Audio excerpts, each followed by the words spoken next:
ಓಂ ನಮೋ ವೆಂಕಟೇಶಾಯ. ಸ್ನೇಹಿತರೆ, ಕಲಿಯುಗದ ವೈಕುಂಠ ಅಂತಾನೆ ಹೆಸರು ಮಾಡಿರೋ ದಿವ್ಯ ಕ್ಷೇತ್ರ ಅಂದ್ರೆ ಅದು ತಿರುಪತಿಯ ತಿರುಮಲದ ದಿವ್ಯ ಸನ್ನಿಧಿ. ತಿರುಮಲನಾಥನ ದರ್ಶನಕ್ಕಾಗಿ ದೇಶ ವಿದೇಶಗಳಿಂದ ಅದೆಷ್ಟೋ ಜನ ಬರ್ತಾರೆ. ಹೀಗೆ ಬಂದವರು ಶ್ರೀನಿವಾಸನ ದರ್ಶನ ಮಾಡಿಕೊಂಡು ತಮ್ಮ ಬೇಡಿಕೆಗಳನ್ನು ನೆರವೇರಿಸಿಕೊಳ್ತಾರೆ. ತಿರುಮಲದಲ್ಲಿರೋ ಪ್ರತಿಯೊಂದು ದೇವಾಲಯಕ್ಕೂ ಅದರದ್ದೇ ಆದ ಒಂದು ಸ್ಥಳ ಪುರಾಣವಿದೆ. ಹೀಗೆ ತಿರುಮಲದ ಆನಂದ ನಿಲಯಂ ಅಂದ್ರೆ ವೆಂಕಟೇಶ್ವರನ ಗರ್ಭಗುಡಿಯ ಮೇಲಿರೋ ಗೋಪುರ ಕೂಡ ಅದರದ್ದೇ ಆದ ವಿಶೇಷತೆಯನ್ನ ಹೊಂದಿದೆ. ಆನಂದ ನಿಲಯಂನ ಮೇಲಿರೋ ಗೋಪುರ, ಈ ಬಂಗಾರದ ಗೋಪುರದ ಬಗ್ಗೆ ಅದೆಷ್ಟೋ ಕುತೂಹಲಕಾರಿ ವಿಷಯಗಳಿದ್ದು ಈವರೆಗೂ ಅದೆಷ್ಟೋ ಭಕ್ತರಿಗೆ ಈ ವಿಚಾರಗಳು ಗೊತ್ತೇ ಇಲ್ಲ. ನೀವು ತಿರುಪತಿಯ ತಿರುಮಲ ದೇವಾಲಯಕ್ಕೆ ಭೇಟಿ ಕೊಟ್ಟಾಗ ಮೊದಲಿಗೆ ಸಿಂಹದ್ವಾರ ಸಿಗುತ್ತೆ.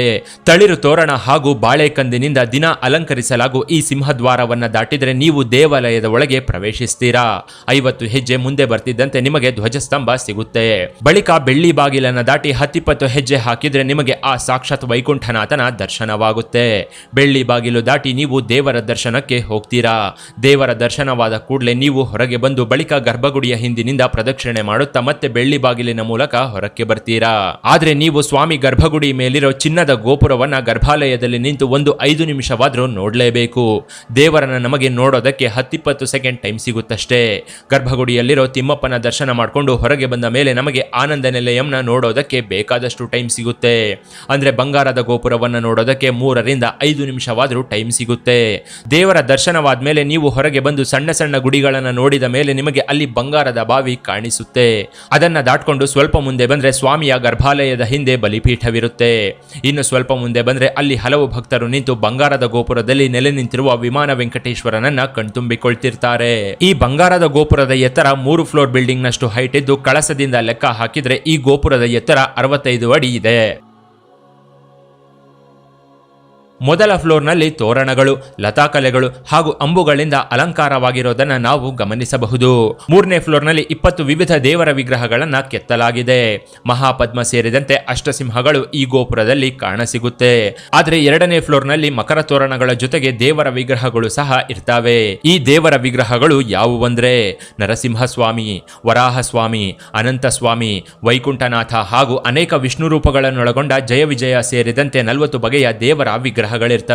2ನೇ ಅಂತಸ್ತಿನಲ್ಲಿ ವಿಮಾನ ವೆಂಕಟೇಶ್ವರ ಸ್ವಾಮಿಯು ಉತ್ತರಾಭಿಮುಖವಾಗಿ ನೆಲೆಸಿರುತ್ತಾನೆ.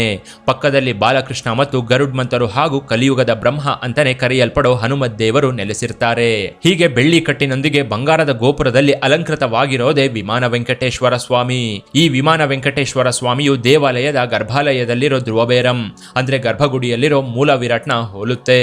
ಯಾರಿಗೆ ಗರ್ಭಾಲಯದಲ್ಲಿ ನಿಂತು ದೇವರನ್ನ ಸರಿಯಾಗಿ ನೋಡೋದಕ್ಕೆ ಆಗೋದಿಲ್ವೋ, ಯಾರಿಗೆ ದೇವರ ಮುಂದೆ ನಿಂತು ತಮ್ಮ ಕಷ್ಟಗಳನ್ನ ಹೇಳಿಕೊಳ್ಳೋದಕ್ಕೆ ಸಾಧ್ಯವಾಗೋದಿಲ್ವೋ, ಯಾರಿಗೆ ದೇವರ ಮುಂದೆ ನಿಂತು ತಮ್ಮ ನೋವುಗಳನ್ನ ತೋಡಿಕೊಳ್ಳೋದಕ್ಕೆ ಆಗೋದಿಲ್ವೋ ಅಂತವರು ಈ ವಿಮಾನ ವೆಂಕಟೇಶ್ವರನ ಹತ್ರ ನಿಂತು ತಮ್ಮ ಕಷ್ಟ ಕಾರ್ಪಣ್ಯಗಳನ್ನ ಹೇಳಿಕೊಳ್ತಾರೆ.